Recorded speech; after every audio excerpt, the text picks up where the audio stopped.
I showed you hundreds of boxes of spoiled food Oklahoma Heartland Heroes Foundation stacked outside, rotting.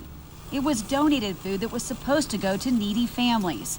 The pastors of Living Hope Fellowship, Brent and Shelley Crawford, say after 8 months of dealing with all the problems and the stench wafting behind their church, Heartland Heroes finally left. Brent and Shelley thought Heartland Heroes had taken the trash with them until they went inside this building. You're not gonna like it. Brent and Shelley tried to prepare us. My photojournalist stepped inside first. I went in right behind him. We caught a whiff of what was to come. It's gonna smell really bad. Inside, you see why. Piles of food. Ugh, mercy. Food left in there that's bad. And right above rotten food, these words stapled to a bulletin board on the wall. Food for thought. They're supposed to throw all this away. There's Go Fresh box right here. Oh, there's milk. So I'm gonna check the date. November the 25th of 2020. Gross. I open this, dude, it's gonna smell bad. Are you ready? I'm ready. I opened a freezer full of food. What is it? Chicken, pizzas and stuff like that. But I'm not sure what the point of it is because with no electricity, there's no way to keep it cold.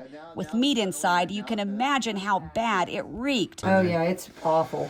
Now it's starting to linger. Strong enough to fill the building. Now it's bad. We saw holes in the walls torn out. It used to be different rooms, yeah, until they knocked all the walls down. Stuff tossed everywhere. Just trash. It's horrible. Oh my goodness. The place is trashed. This breaks my heart. As I tiptoed down the hallway and passed by the dark rooms, I could hear scratching of little feet, mice scurrying. I could hear their teeth chewing on things. I can hear them. Here, wait. Hear them? I could hear them chewing. There's rats in here. There's another one. They're everywhere. There may be a snake underneath here. There are large rats in the building that have been attracted by the wasted food. There he goes. Here he goes. Here he goes. Those cause damage, yes, in the walls. Get him. I got your foot. You see him? Lights on him. You all right? Yeah, just jumpy. I'm like, I don't need that thing up my pants. I checked, and Heartland Heroes is a legitimate nonprofit registered with the state. But the USDA told me the foundation never contracted with them to receive or deliver any government food. But some of its vendors did give them food, paid for with your tax dollars. The USDA says Heartland Heroes is under investigation. Both their Facebook page and website have been taken down. But no one can answer why Heartland Heroes keeps taking food without a proper way to store it. I can't figure out why they kept taking the food because I can't figure out what was to gain. That is the mystery because I'm not sure what the motive was, what the end goal was. Why would you take on so much food that you could not handle? One thing I did find out, at the beginning of the pandemic, Heartland Heroes applied for government assistance, asking for more than $207,000 in PPP loans. But they only actually received $67,000.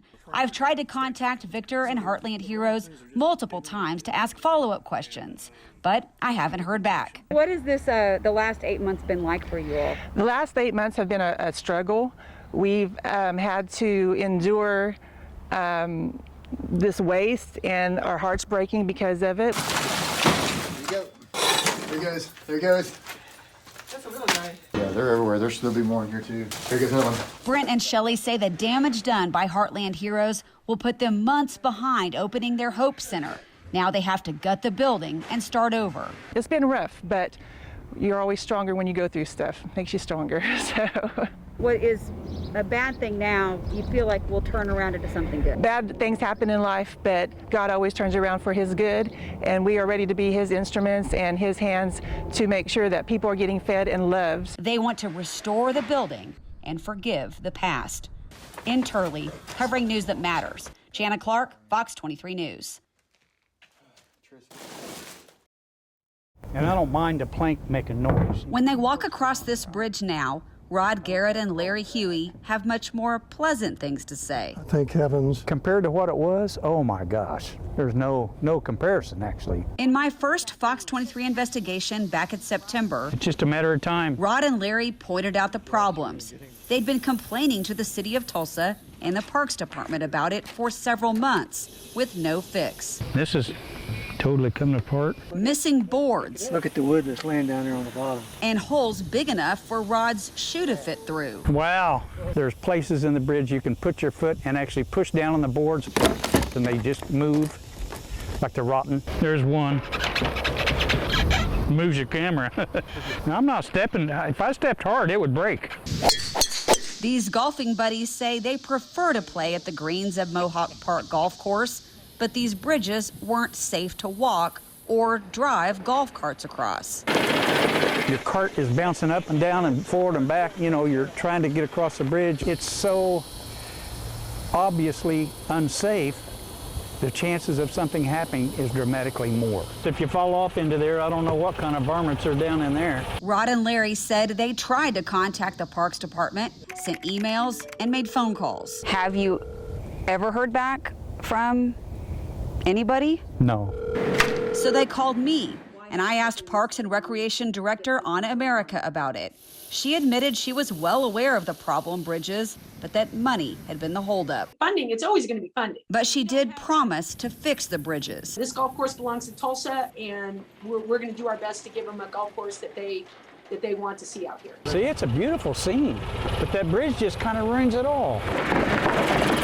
I followed up the next week and showed you workers added some patches to the wooden bridges. Jan, as you can see, any of these lesser colored wood planks are all temporaries. Look at this nail over here, and here's another one here. Here's one right here that's not even secure. That's what temporaries do. They don't last. Whoa.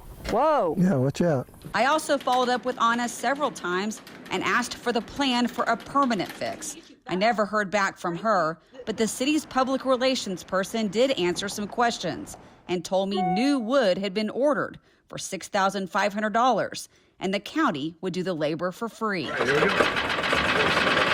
When we went back to Mohawk to check, the bridge that used to look like this now looks like this, with all new wooden planks. This looked so smooth, I couldn't believe it. And then I drove across it, and it was so quiet compared to what it was. It was, you know, before it almost bucked you off the bridge. It was just amazing. I think they did a great job. I was very, very happy. First of all, it's been going on since June, and we finally got some results. We could look around when you walk now and not have to look That's right. down and check every step. And it makes the whole area look better, I think. On the other wooden bridge that used to look like this, now looks like this. We saw workers fixing it too, putting in new wood. When we seriously started complaining and going to you guys, and they did it fairly quick after that. They found a way to get it done. Absolutely, 100%. Without Fox 23, none of this would have happened. It was because of your diligence and your compassion to right a wrong and to make sure that people are being serviced properly in a public facility. Yes, I'm very thankful for Fox 23 and what they've done. Great bridge. The word's getting around to other golfers too. Larry says a group he saw when he was dropping off his cart gave him a collective thank you. After seeing the bridges, returned the cart, all those guys clapped. Oh, Stood up and clapped. they cheered for you. Yeah, Because for getting the bridges. They happy. they really honestly did not think anything would be done. As grateful as they are, I'm very, very excited that we have 2 safe bridges. they say their quest isn't over. To the city and to the Parks Department, this project is only 50% finished. There are rock bridges here that need significant upbringing, upgrading, and resurfacing. Rod's talking about 2 bridges the city call low water crossings. Anna told me she wants to replace them with bridges like these, but at a hefty price tag. She says each one costs $1 million. Do you think it'll ever happen? Has to happen.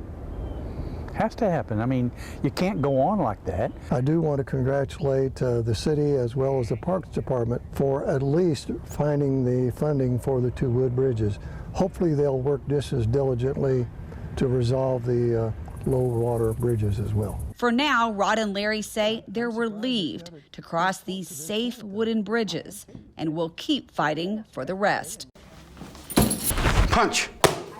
Okay, For almost 3 decades, Move! Jab and cross. Like this. Hey, Sus, keep your hands up. Ray Hildreth has been teaching martial arts here at Tulsa Kung Fu. And to students, some as young as 6. This hand goes here. This one goes here. Before Kung Fu, Ray mastered karate. Karate. You know, lots of power. Yick! Twist your body more. Kung Fu is considered soft compared to karate. His dedication to martial arts started with the need to defend himself. So you would be ready for hand-to-hand combat So next time? I would be better prepared. After a near-death experience in Vietnam. Firefight lasted all night long. There was hand-to-hand combat, just made that wall away. A fight he details in his book, Hill 488. March 25th, 1966, I was landing in Vietnam. As a Marine and trained sniper, Ray's squad did reconnaissance to gain intel on enemy positions. During one late-night mission, 18 men climbed a hill the Vietnamese call Nguy Vu. This hill was 488 meters high. So the Marines called it Hill 488. Suddenly, one Marine realized the North Vietnamese army had penetrated their perimeter. He saw a shadow moving about 5 or 6 feet away from him. About as far as me and About you. as far as you and I are. The shadow moved. And he focused on it. A few seconds later, it moved again. It wasn't a shadow. It wasn't a shadow, so he raised his gun and he fired twice. That's when the enemy ambushed the Marines. Firing their automatic weapon, they're firing everything at us. You were surrounded. We were surrounded. In his book, Ray writes, "The monsters of our imaginations had become real, and they were coming for us." A grenade landed just a few feet away from me, where my former position was at with my partner, James McKinney. A grenade landed right where you had been? Right where I had been. We come to find out later that it landed right next to my partner McKinney and killed him. Ray says, "The situation looked hopeless. We hugged the ground amid the crash of grenades and mortars, yet we fought back out of sheer guts and desperation." While things are going through my head, everybody else is wounded, so many people are killed. Why? Okay. Why haven't I been wounded? Am I being saved for something more dire? You know, am I going to be taken prisoner? What's going to happen? You were outnumbered big time. Outnumbered. And running out of ammunition, the Marines were down to 12 bullets. In the book, his sergeant whispered, "Throw some rocks. They'll think we have grenades." Ray writes, "The enemy fired automatic weapons. We replied with single shots. The enemy tossed grenades. We threw back rocks." One of the enemy yelled out in very good English, "Marines, you die in an hour." We don't know why. More were coming. They were waiting for reinforcements to come up the hill. Our platoon sergeant says, "Laugh at them." And we did. Ray says the laugh was loud, and it went on and on, laughing in the faces of the enemy. Because of that, they became cautious because they thought that we were a bigger unit. In hindsight, that saved our lives. They fought on, even as reinforcements showed up to save the Marines still alive on the hilltop. Out of my squad, I'm the only one left alive. Are you serious? 6 were killed. In 1967, Ray shook hands with President Johnson. He received the Silver Star Medal. We became the most decorated unit in 193 years of American military history. In 2011, on the anniversary of the battle, Ray went back to Hill 488 and took this video on the hilltop. He placed a plaque there to honor all the men who held their ground that night. What has that battle been referred to as? Hill 488, a fight to remember. Definitely for you. Yeah, I don't want it to be forgotten. It's why he co-authored this book in 2003. You wanted it in writing, the story. Yeah. With more than 2 years left to serve in the military, Ray thought for sure he'd go back to Vietnam.